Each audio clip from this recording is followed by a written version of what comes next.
Hey, what's up guys, my name is Sembral here with ADSR, and today I'm going to be showing you guys how to make a Thumpy jungle terror kick. Now, it's very simple. We're going to learn a couple of theories on how to do this, and I hope that you guys enjoyed this video. Make sure to subscribe if you haven't for daily tutorials here on ADSR YouTube channel. Now, we're going to go with analog redesign. This is my favorite wavetable when I start making kick drums for a good reason, and that's because we have access to a clean sine wave and a dirty harmonic one. So you can go whichever you want. I'm going to use it all the way to the right. This is my favorite one here. Now the octave here, we can leave it as is. You know, you can just play it in lower. And what we're going to be doing in the key to this sound is going to be the envelopes that we do, the shaping and the distortion.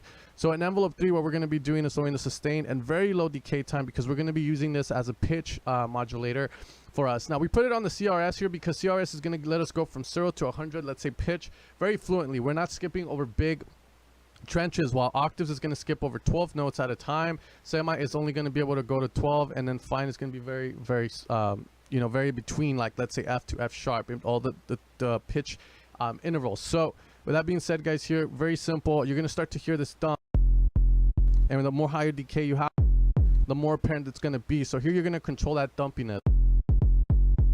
Now make sure this is in mono legato, because now what we're going to do is go into envelope 1 where we shape the sound. This is the amp envelope, and we can use, you know, the sustain all the way down and use decay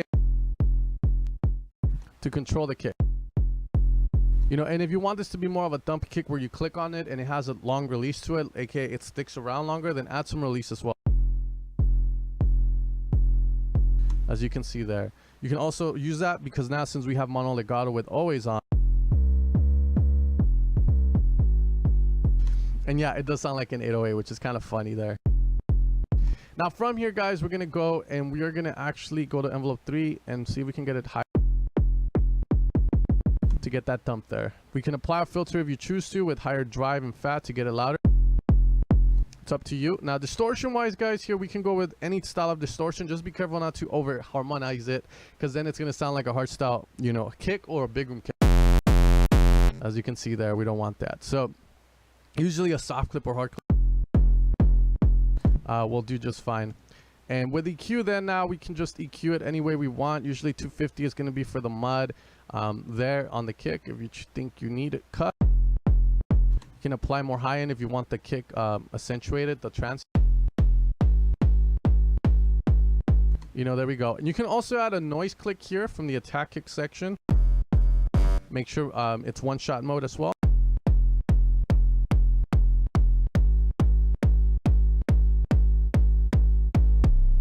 Here you can also mess with the slope if you want this to kind of have a little bit more of a round feel to, and higher release if you want to make an 808. But these are going to be the steps to making those thumpy kicks you hear in your jungle terror kind of songs. Very simple, as you guys can see. I hope you guys have fun with this. You can change the wavetables if you want to see which ones sound best, but I do recommend you use ones that don't have as much harmonics in the high end, because then it's just going to sound like a bass with a very hard knock to it rather than a kick, as you guys know, which with that thumpy feel to it. I hope you guys have fun with this one.